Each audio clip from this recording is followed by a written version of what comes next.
Manusia tidak sempurna. Kekurangan menjadikan manusia mengenali diri. Namun, dia bukan sahaja tidak mengakui kelemahan diri, malah mengaku sebagai Rasul Melayu. Dia bukan Rasul? Ya, Rasul atau utusan.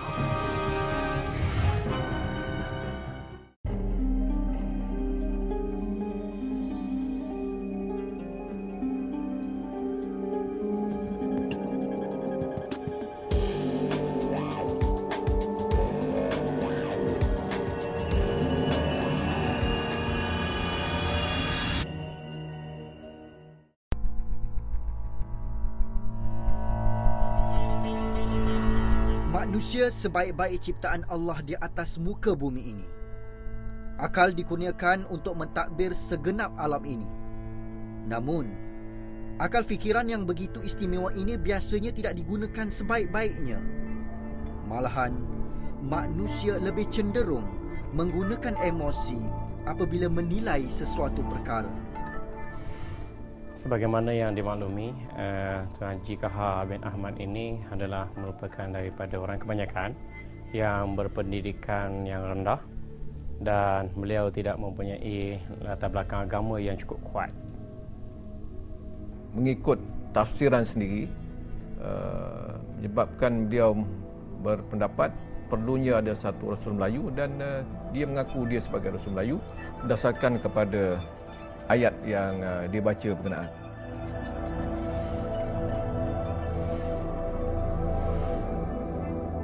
Haji Kahar Ahmad, individu yang suatu ketika dahulu mencetus kekecohan di negara kita. Kecoh, mana tidaknya dia mengatakan Nabi Muhammad SAW adalah Rasul bagi orang-orang Arab, sedangkan dia diutuskan untuk orang Melayu. Bagi kaum saya, kaum Melayu. Orang Melayu je. Tuhan kata setiap kaum. Menggelarkan diri kononnya sebagai Rasul Melayu, nama Haji Kahar Ahmad menjadi terkenal dengan mendadak. Bukan sahaja media dalam negara yang membuat liputan hari ke hari berkenaan kesesatannya, malah kes ini turut menarik perhatian media asing seperti Indonesia dan beberapa negara yang lain. Ini yang menjadi pokok persoalan kepada kita. Kita tahu bahawasanya tidak ada Nabi selepas daripada besar Muhammad sallallahu alaihi wasallam. Dan oleh kerana dia sanggup buat pengakuan seperti itu, kerana dia menidakkan Al-Quran itu sendiri dan juga hadis-hadis Rasulullah sallallahu alaihi wasallam. Sebenarnya terdapat beberapa faktor penyelewengan yang jelas dalam ajaran Haji Kahar Ahmad ini. Yang pertamanya, beliau mendakwa beliau sebagai Rasul Melayu yang pertama untuk kaum bangsa Melayu di negara kita. Yang keduanya, beliau mendakwa surah Yasin diturunkan kepadanya. Dan yang ketiganya, beliau mendakwa pengikut-pengikutnya adalah merupakan di kalangan mereka yang dijamin untuk memasuki syurga. Dilahirkan pada 27 April 1950, Haji Kahar Ahmad merupakan anak jati kampung Kemensah, Ulu Kelang. Di kampung inilah menjadi medan operasi Haji Kahar Ahmad dan ajaran sesatnya. Pusat ajarannya terletak di rumah Haji Kahar sendiri. Di situlah tempat Haji Kahar membuat ceramah tentang fahaman sesatnya. Haji Kahar ni dia punya pendidikan setakat Jahannam dan dia memang rajin baca Quran, tapi dia baca Quran menjadi terjemahan. Dan dia berpegang pada satu ayat di mana setiap kaum tu ada, Allah akan menurunkan Rasul pada setiap kaum. Daripada ayat inilah dia tengok mungkin macam Bani Israel ada Rasul dia, kaum Lot ada turun Nabi, tapi bila tengok orang Melayu ni dia tak ada Rasul orang Melayu. Jadi mungkin daripada pemahaman ke atas ayat Al-Quran ini, beliau berpendapat perlunya ada satu Rasul Melayu. Haji Kahar Ahmad hanya bersekolah setakat darjah 5. Ilmu agama yang dipegangnya dipelajari daripada ayahnya yang juga merupakan imam masjid Hulu Kelang dan pernah beberapa kali pergi ke Mekah membawa jemaah haji ke sana. Pasal Tuhan kata barang siapa yang bertanya tentang roh tu, sesungguhnya roh tu adalah urusan itu Tuhan. Hanya sedikit je manusia tu beritahu tentang pengetahuan tentang roh ni ya. Setiap umat Islam mesti mematuhi 5 perkara asas dalam Islam yang dikenali sebagai rukun Islam, yang terdiri daripada 5 perkara, iaitu mengucap 2 kalimah syahadah, solat fardu 5 waktu, berpuasa di bulan Ramadan, membayar zakat dan mengerjakan haji di Mekah kepada mereka yang berkemampuan. Namun, ajaran Haji Kahar Ahmad secara terang-terang menolak beberapa perkara asas ini.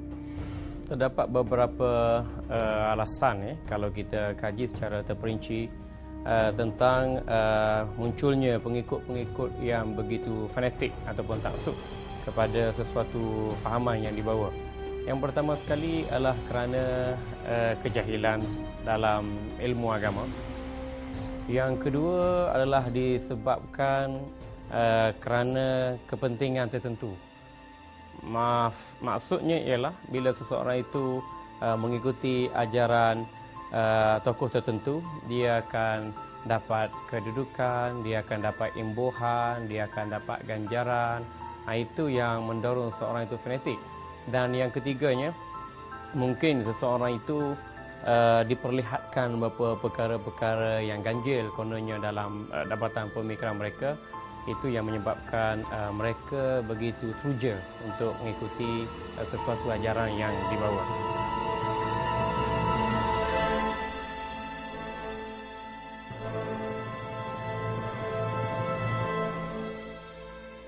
Selalu kita mendengar, solat itu adalah tiang agama. Maka jelaslah di sini, solat merupakan perkara penting bagi umat Islam. Berbanding ajaran Haji Kahar Ahmad, dia mengatakan solat itu tidak perlu didirikan. Cukup sekadar membuat kebaikan dan menjauhkan diri daripada perkara mungkar. Dia juga mendakwa tidak ada sebarang dalil daripada kitab suci Al-Quran yang mengatakan solat itu wajib ditunaikan 5 waktu oleh umat Islam. Tunjukkan surah mana, ayat mana mengatakan Tuhan suruh sembahyang 5 waktu. Dalam Al-Quran ada Tuhan. Tunjuk kat saya, buktikan. Saya nak bukti, you don't talk verbally dengan saya. Lepas tu saya nak pula kena buktikan yang mana dalam ayat Al-Quran yang melantik Tuan Haji jadi rasul. Itu surah Yasin tu. Tadi Surah nama Tuan Rahim Haji ayat tu. 4. Ya. Nama Tuan Haji ada situ. Itu kata-kata siapa? Itu kata-kata Tuhan. Kata-kata awak lebih benar atau kata-kata Tuhan lebih benar? Kata-kata Tuhan lagi benar. Kenapa awak tak percaya? Seperkara lagi, Haji Kahar Ahmad dan para pengikutnya akan berkumpul di pusat ajaran mereka dan membincangkan hal ehwal Al-Quran dan agama sebagai ganti solat Jumaat.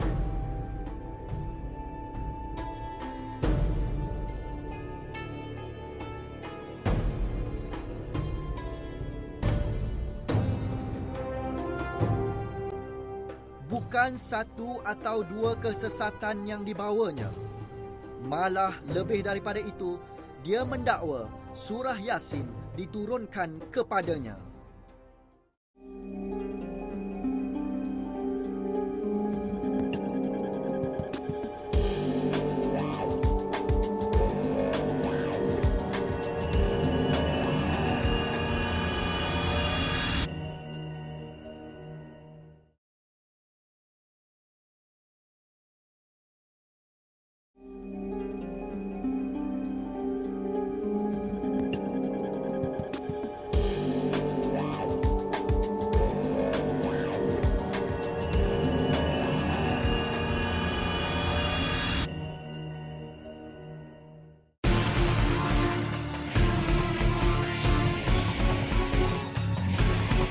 Ajaran Haji Kahar Ahmad berpusat di kampung Kemensah Hulu Kelang. Dipercayai, ajaran Haji Kahar Ahmad ini mempunyai kira-kira 20 pengikut taksub yang mengagung-agungkan fahaman mereka ini. Malahan, sebahagian daripada mereka adalah kaki tangan kerajaan. Saya soal pengikut dia saya tak tahu. Pasal yang datang dengan saya tu tak semestinya sincere ya. Ada yang hipokrit, ada yang saja nak mencari salah saya. Jadi saya tak boleh accept dia tu pengikut saya ya. Yang mana benar-benar dia boleh provekan iman dia depan saya boleh accept dia pengikut saya. Jika Har Ahmad sanggup mengaku menjadi Rasul Melayu akibat daripada mentafsirkan ayat-ayat Al-Quran hanya berpandukan logik akal dan tidak merujuk kepada ulama-ulama muktabar serta yang diiktiraf. Dia berpendapat yang dialah Rasul Melayu yang diturunkan oleh Allah SWT untuk memimpin ataupun untuk memerintah masyarakat Melayu di Malaysia ini. Kononnya dilantik sebagai Rasul Melayu. Haji Kahar Ahmad mendakwa dia menerima wahyu daripada Allah Subhanahu Wa Taala melalui malaikat Jibril yang diturunkan di kampung Kemensah dan diturunkan dalam keadaan seperti mana Allah menurunkan wahyu kepada Rasulullah sallallahu alaihi wasallam.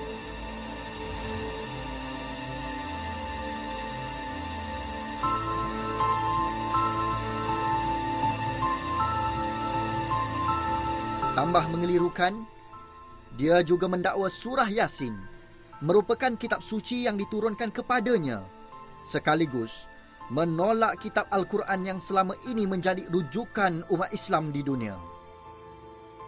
Tuhan berkata, kalau macam tu, kalau saya baca surah Yasin, kalau dengar, kau tu bermaksud saya juga, saya pun boleh jadi Rasul. Tuhan berkata, adakah Yasin tu turun dekat kamu? Turun pada semua sekarang. Mana you tahu Yasin turun kat kamu? Yasin turun kat saya, bukan kat kamu. Yasin turun kat Azil. Ya, macam tu. Yasin tu turun dekat Muhammad, ya, bukan dekat Abu Lahab. Kita boleh belajar. Tidak semudah itu kita dipesongkan ataupun diselewengkan oleh mana-mana agensi dan organisasi dan sebagainya. Wah, alangkah hebatnya dia dilantik oleh Allah untuk ditabalkan sebagai Rasul.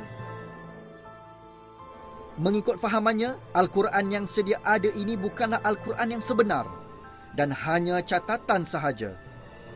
Kalam Allah yang asli itu berada kekal dan disimpan di Lauh Mahfuz. Saya bila difahamkan yang saya Tuhan sendiri memberitahu dengan saya mengikut dalam surah Yasin tu yang memula. Gangguan mental mungkin ada beberapa faktor, tetapi faktor yang paling terbesar sekali bukan kerana gangguan mental. Faktor terbesar sekali kerana seseorang itu inginkan sesuatu yang pelik, yang ganjil berlaku pada dirinya, dan apabila diwawarkan itu dijadikan modal untuk meraih kedudukan. Golongan ahli hadis termasuk ahli sunnah wal jamaah ditolak mentah-mentah oleh Haji Kahar Ahmad. Dakwanya, ia hanyalah rekaan manusia semata-mata selepas kewafatan Rasulullah.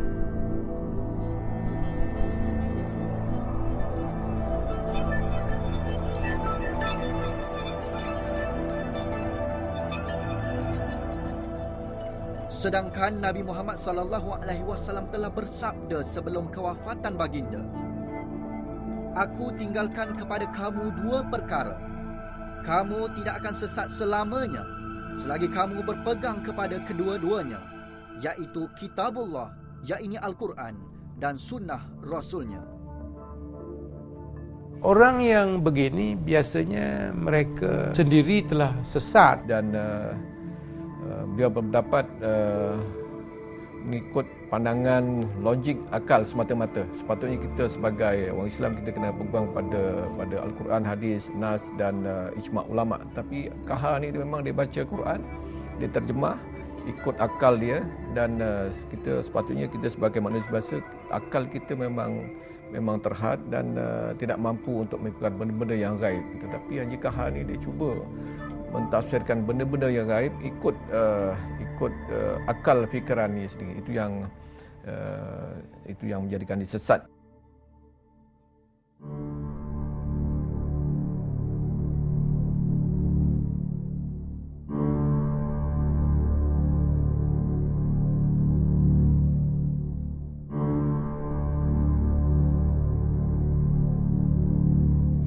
Tidak lengkap jika seorang Rasul itu tanpa mukjizatnya. Haji Kahar Ahmad mendakwa kononnya dia mendapat maunah ataupun pertolongan daripada Allah. Antara peristiwa aneh yang dialaminya, dia tidak terkena hujan tatkala hujan lebat dan tidak merasa panas tatkala matahari terik memancar.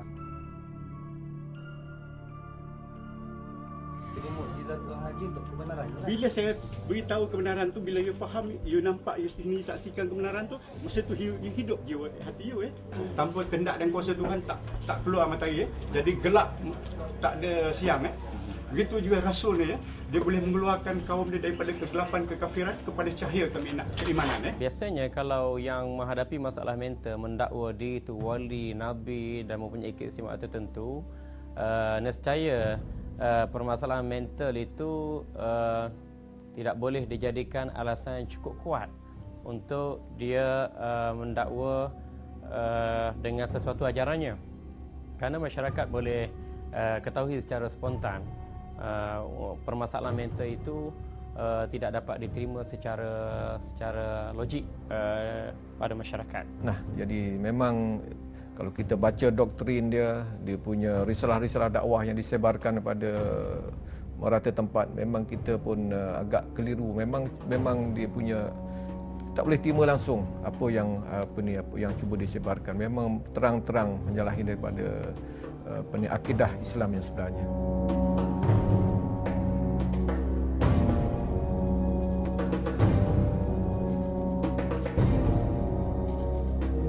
Apabila kepalsuan merajai, akhirnya kebenaran pasti akan terbit jua.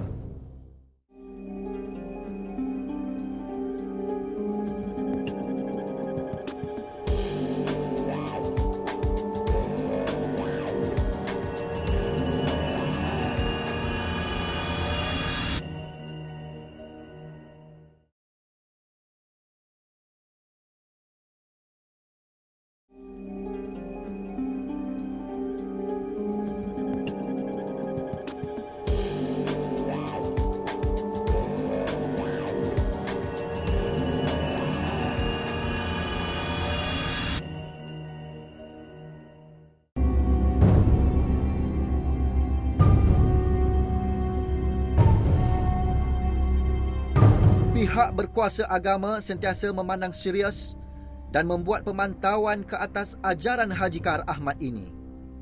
Walaupun pengikutnya tidak seramai ajaran sesat yang lain, namun ia tidak dipandang remeh. Kebanyakan para pengikutnya tidak mempunyai asas dalam pendidikan agama yang mantap dan benar. Hal ini terjadi apabila seseorang yang merasakan diri dan hatinya kosong dan ingin mencari hidayah daripada Allah Subhanahu wa taala.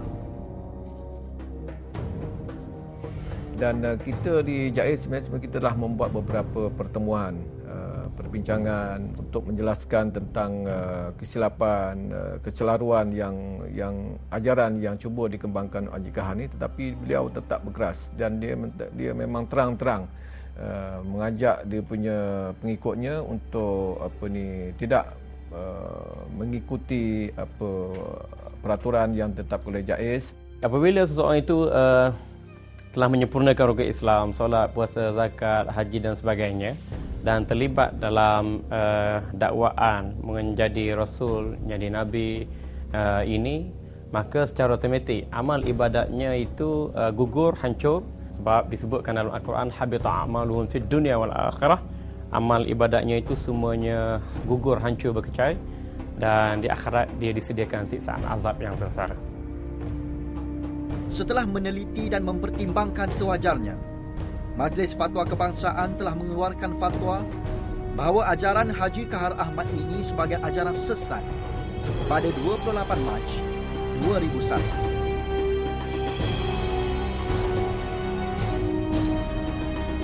Ia disusuli dengan pewartaan sebagai ajaran sesat oleh Jabatan Kemajuan Agama Islam Malaysia JAKIM pada 29 Ogos 2001. Kronologi tindakan ke atas Haji Kahar Ahmad bermula pada 8 April 1991. Dia bersama 4 orang pengikut setianya telah ditangkap dan didakwa. Dia kita lihat dia punya ni, dia bermula sekitar 1980-an lagi dan mana beliau telah menyebarkan, beliau telah mengarang satu buku Al-Furqan iaitu satu perbandingan. Dalam tu memang kalau kita baca memang kita pun pening lah. Dia campur aduk, dia digunakan Al-Quran juga tapi ditafsir mengikut kehendak dan juga pahaman Haji Kahar sendiri. Jawatan Kuasa Perunding Agama Hukum Syarak juga bersetuju mengharamkan buku yang dikarang oleh Haji Kahar Ahmad yang bertajuk Al-Furqan daripada dicetak, diedar, dijual, disimpan dan digunakan oleh orang ramai. Pada 23 Jun 2005, pihak berkuasa telah menahan Haji Abdul Kahar dan dua pemimpin kanannya dalam 3 serbuan berasingan di Ulu Kelang, Subang Jaya dan Puchong. Tahun 2005 kita mengambil tindakan untuk menangkap Haji Kahar ni kerana kita dapati dakwah-dakwah doktrin-doktrin yang cuba disebarkan ni amat berbahaya dan boleh menyeleweng akidah umat Islam Islam yang tidak faham tentang ajaran Islam sebenar. Perbicaraan ke atas Haji Kahar Ahmad sering tertangguh akibat beberapa sebab. Antaranya, dia baru mendapatkan khidmat peguam sivil bagi memfailkan permohonan mempertikaikan semua dakwaan yang dikenakan terhadapnya di Mahkamah Tinggi Syariah. Jabatan Agama Islam Selangor bersama Pejabat Daerah dan Tanah Gombak, PDRM dan agensi-agensi lain telah merobohkan premis baru Haji Kahar Ahmad di atas bukit di Kampung Kemensah pada 25 November 2007. Dalam tempoh 5 Februari hingga 22 April 2008, Mahkamah Tinggi Syariah telah mengeluarkan 5 waran tangkap ke atas Haji Kahar Ahmad kerana gagal hadir di mahkamah, tetapi gagal disempurnakan kerana dia gagal dijumpai. Akhirnya, pada 16 September 2009, dia yang masih ada waran tangkap ke atasnya telah ditahan di rumahnya di Kajang dan terus dibawa ke Mahkamah Tinggi Syariah Shah Alam untuk didakwa.